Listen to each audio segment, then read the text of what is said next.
अस्सलाम वालेकुम, welcome back. आज हम रिव्यू करने जा रहे हैं टोयोटा एक्वा की लेटेस्ट जनरेशन का, सेकंड जनरेशन का। और इसी वजह से मैं बहुत ज़्यादा एक्साइटेड हूँ क्योंकि गालिबन पाकिस्तान के अंदर सेकंड जनरेशन का रिव्यू पहली मरतबा कोई करने जा रहा है। तो इसलिए अगर आपने अभी तक चैनल को सब्सक्राइब नहीं किया तो प्लीज़ सब्सक्राइब का बटन दबाएं। It would mean the world to me. और भाई के चैनल को 1,30,000 सब्सक्राइबर्स पे आप पहुंचा दें प्लीज़। सन 2011 में टोयोटा एक्वा की पहली जनरेशन दुनिया भर में मुतारिफ कराई गई थी। उसके बाद जो पहली फेसलिफ्ट टोयोटा एक्वा को मिली थी वो थी सन 2015 में, और जो दूसरी फेसलिफ्ट, सेकंड फेसलिफ्ट जो उसको मिली थी वो मिली थी सन 2017 में। उसके बाद माइनर चेंजेस 2018 में टोयोटा एक्वा क्रॉसओवर के नाम से भी आई थी, यानी कि सेकंड फेसलिफ्ट भी मार्केट में उस वक्त चल रही थी। उसके साथ साथ उन्होंने एक टोयोटा एक्वा क्रॉसओवर भी मार्केट में मुतारिफ कराई थी। जो ये वाली जनरेशन है, जिस जनरेशन का हम रिव्यू करने जा रहे हैं, ये बाजार के अंदर दुनिया भर में 2021 में मुतारिफ कराई गई थी। तो ये 2021 मॉडल है, फ्रेश इंपोर्ट है 2023 की, 1500 सीसी कार है ये, और इसकी डिमांड है 88 लाख रुपीस। हमारे पास यहाँ पे इसकी चाबी मौजूद है। चाबी इन्होंने हल्की सी चेंज कर दी है, ठीक है। सेंट्रल लॉकिंग की सहूलत में मौजूद हैं, और जो ही आप इसका सेंट्रली लॉक करते हैं तो शीशे इसके खुद ब खुद रिफ्लेक्ट हो जाते हैं। पीछे से देख के पता चलता है कि हाँ भाई, ये एक्वा की कोई नई जनरेशन है, क्योंकि इसकी लाइट्स यहाँ से काफ़ी डिफरेंट है, टोटली रिवैम्प्ड है। बूट इसका थोड़ा सा देखने में छोटा लगता है। रिफ्लेक्टर यहाँ पे मौजूद हैं, उसके साथ पार्किंग सेंसर्स यहाँ पे मौजूद हैं। अलबत्ता जो साइड है वो आपको टोयोटा एक्वा फर्स्ट जनरेशन की लाजमी याद दिलाता है। इट्स मोर और लेस द सेम, मगर यहाँ पे भी इसके जो पिछले शीशे हैं वो थोड़े से ज़्यादा छोटे कर दिए गए हैं। और आगे जब आप आते हैं तो जो अगली लाइट्स हैं उनको थोड़ा सा ज़्यादा स्लीक कर दिया गया है। कीलेस एंट्री की ऑप्शन मौजूद है, हाथ डालेंगे और ये खुद ब खुद अनलॉक हो जाएगी।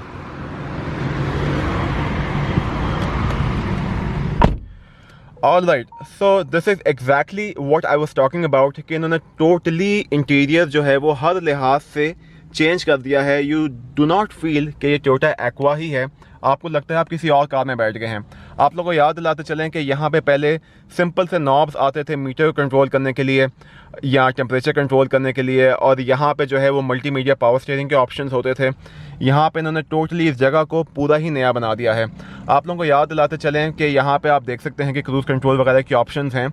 पहले क्रूज़ कंट्रोल का जो बटन होता था वो यहाँ पे अलहदा से एक शिफ्ट निकली होती थी, एक बटन निकला होता था अलहदा से, जैसे ये वाइपर का निकला हुआ है या इंडिकेटर का निकला हुआ है, और यहाँ से आप क्रूज़ कंट्रोल वगैरह लगा सकते थे।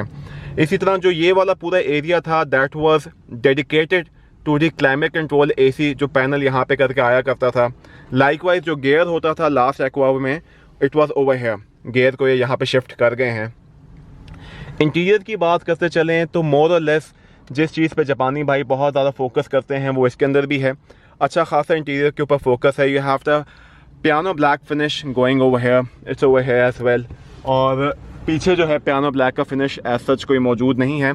अलबत्ता आगे जो है इन्होंने इसका एक्स डाला हुआ है। पूरे इंफोटेनमेंट सिस्टम में भी वो एक्स आपको दिखाई देता है, यहाँ भी, इधर भी और इधर भी। उसके साथ जो है मैट ब्लैक का फिनिश जा रहा है, जो कि सीट्स के अंदर भी आपको फील हो रहा है। छत जो है इसकी बेज है, which is matching the pillars as well. So without any further do I am going to start the car. बिस्मिल्लाह। ब्रेक में पाँव रखा, यहाँ पे इसका पुश स्टार्ट है।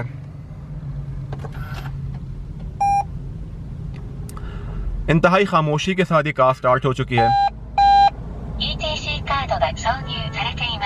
बस इस बहन को बात करनी थी, ठीक है। तो हाइब्रिड कार है, खामोशी के साथ स्टार्ट हो चुकी है। और जिन चीज़ों के ऊपर मैं बहुत दफ़ा पहले भी तस्करा कर चुका हूँ जब से मैं ये लेटर न्यू जनरेशन्स का रिव्यू कर रहा हूँ, वो ये है कि अब ये लोग पिछली सीट्स के ऊपर भी तवज्जो देते हैं कि आया पिछली सीट्स ने सीट बेल्ट लगाई हुई कि नहीं लगाई हुई। मीटर की बात करते चलें तो आप लोग देख सकते हैं कि लेफ़्ट पे यहाँ पे हमें शो कर रहा है कि किस लिहाज से इसकी बैटरी जो है वो चार्ज हो रही हैं या नहीं हो रही।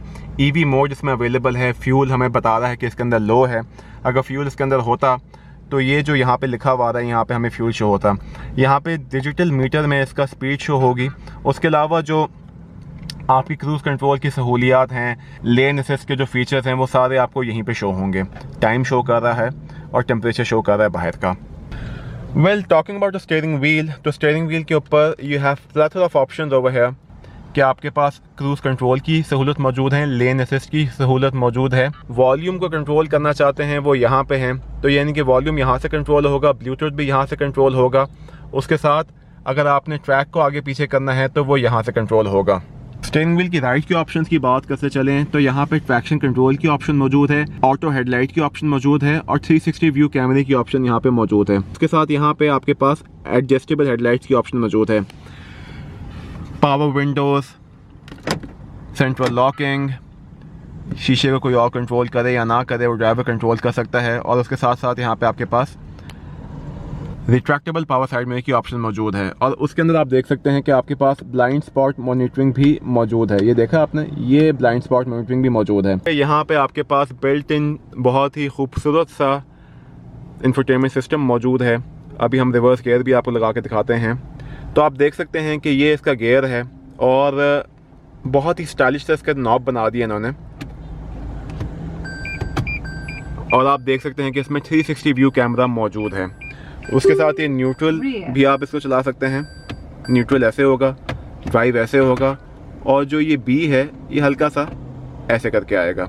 और पार्किंग पे अगर आपने जाना है तो डायरेक्ट पार्किंग पे आप इसको लेके जा सकते हैं। अच्छा जी, ये जो 360 व्यू कैमरा मैंने रिवर्स गियर से लगाया है, इसको देखने का एक और तरीका भी है। अगर हम ये पी दबाएं कि जब हम इसको दबाएंगे तो ये हमें बाकायदा तौर पे 360 व्यू का राउंड दिखाएगा। ये चेक करें आप,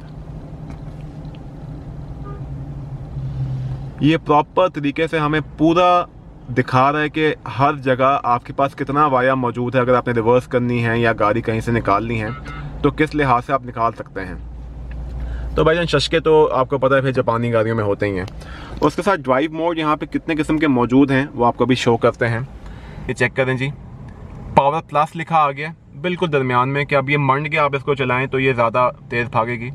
इको मोड, और ये फ़िलहाल नॉर्मल मोड पे है। उसके साथ उसके बिल्कुल नीचे ईवी मोड भी मौजूद था। कह रहे हैं जी EV mode unavailable, hybrid battery low है। जैसे कि पेट्रोल भी कम है तो अभी ये गाड़ी खड़ी हुई है तो ईवी मोड जो है वो फ़िलहाल नहीं चल सकता।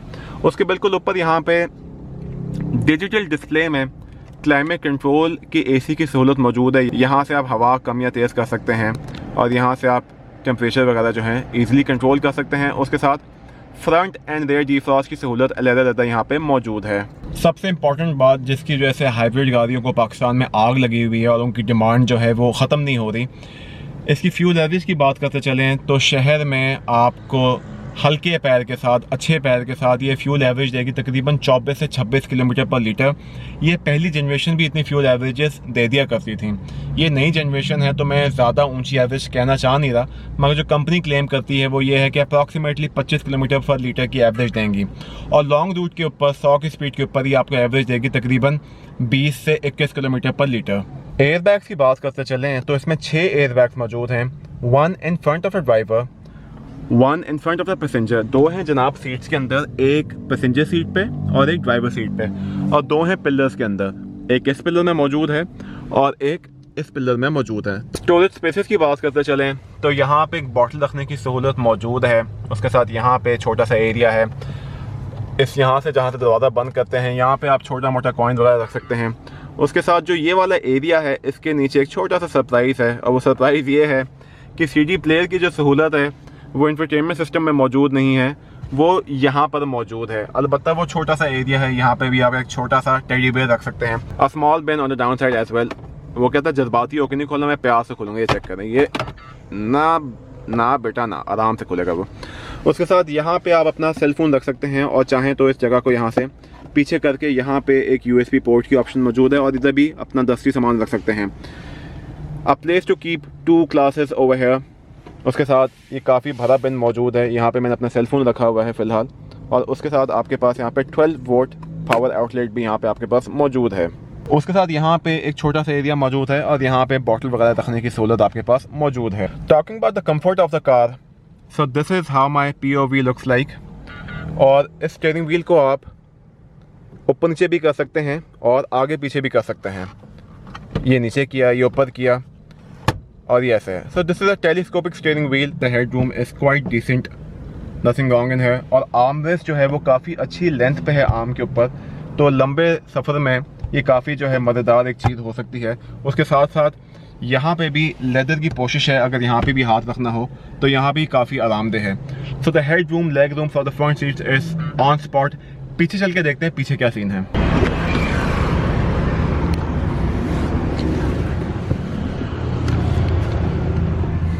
leg room है that is quite decent.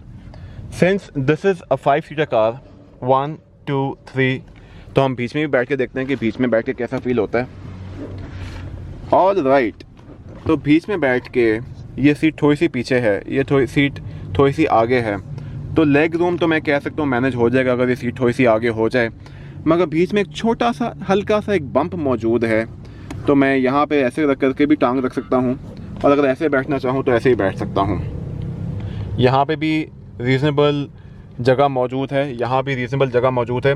मगर मुझे एक अंदेशा हो रहा है कि अगर मुझ जैसे 3 लोग पीछे बैठें तो शायद थोड़े तंग हो. उसके साथ फुल डिस्क्लोजर के साथ आप लोगों को बताना पड़ेगा कि मेरा सर जो है वो छत पे टच हो रहा है. देयर इज़ नो स्पेस कि मैं अपना उंगली भी गुजार सकूं.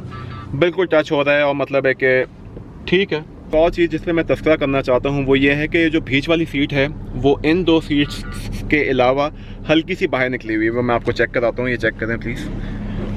तो ये जो सीट है ये हल्की सी पीछे है, ठीक है, और ये सीट हल्की सी आगे है. गालिबन इसके अंदर फोल्ड डाउन आर्मरेस्ट है जो कि काफ़ी कंफर्टेबल लग रहा है, और यहाँ पे 2 कप होल्डर्स की सहूलत भी मौजूद है. मगर बीच वाली सीट मुझे अपनी ज़ात के लिए थोड़ी अनकंफर्टेबल लगी है. मुझे लगता है कि यहाँ पे बीच में बच्चे बैठेंगे तो ही एक कंफर्टेबल सीन होगा. तो इस सीट की कंफर्ट की बात करते चलें तो एक क्लास्ट्रोफोबिक सी फीलिंग आ रही है, क्योंकि ये जो दरवाज़ा है ये बिल्कुल ही मुंह के ऊपर ले आए हैं. मतलब है कि एरोडायनामिक्स के चक्कर में, स्टाइल के चक्कर में, एक्स फैक्टर के चक्कर में ये बिल्कुल ही जो है ये मुंह पे आ गया. मैं बाहर देख नहीं पा रहा. अगर बाहर देखना है तो मुझे ऐसे देखना होगा, और पीछे बैठ के भाई जो बंदा ड्राइव नहीं कर रहा उसका दिल चाहता है वो कभी कभार बाहर देख ले. बिल्कुल ही छोटी सी विंडो है, वेरी क्लास्ट्रोफोबिक, बहुत ही घुटन सी फीलिंग आ रही है. ये छत भी जो है बिल्कुल मेरे मुँह पे आ रही है, और ऑल दो रूफ लाइन पे मेरा सर टच नहीं हो रहा, और मैं ज़बरदस्ती करना भी नहीं चाहता. मगर मुझे ऐसा शक है कि अगर मुझसे कोई लंबा बंदा बैठे 6 फुट का तो उसका सर यहाँ पे टच होगा. एक और चीज़ जो मुझे पीछे बैठ के फील हो रही है, मुझे इसकी seats I just can't explain it on the camera, कुछ मज़ेदार नहीं लग रही. बहुत ही सीधी सी सीट्स हैं इसकी. मैं इसका ना हेड वेस्ट एडजस्ट करके देखता हूँ कि कैसी फीलिंग आती है. हेड वेस्ट एडजस्ट करके इट्स फाइन, मगर the seats are bit too upright for me. बिल्कुल ही सीधी हैं और आप इनको एडजस्ट भी नहीं कर सकते. मैंने कोशिश की कि शायद ये सीट्स थोड़ी सी आगे पीछे हो जाएं, मगर दिस इज़ द लास्ट जहाँ पे आप इनको लेके जा सकते हो. आप आगे ज़रूर कर सकते हो अगर आपने सामान आगे पीछे करना हो, ठीक है, मगर आप इन सीट्स को मज़ीद पीछे नहीं कर सकते.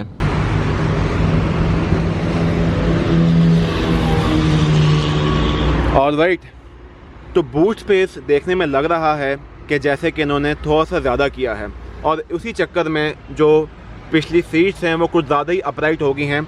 तो देखने में ऐसा महसूस हो रहा है कि बूट स्पेस इन्होंने इस टोयोटा एक्वा की ज़्यादा कर दी है. सीट्स को आगे करके देखते हैं कि क्या सीन बनता है.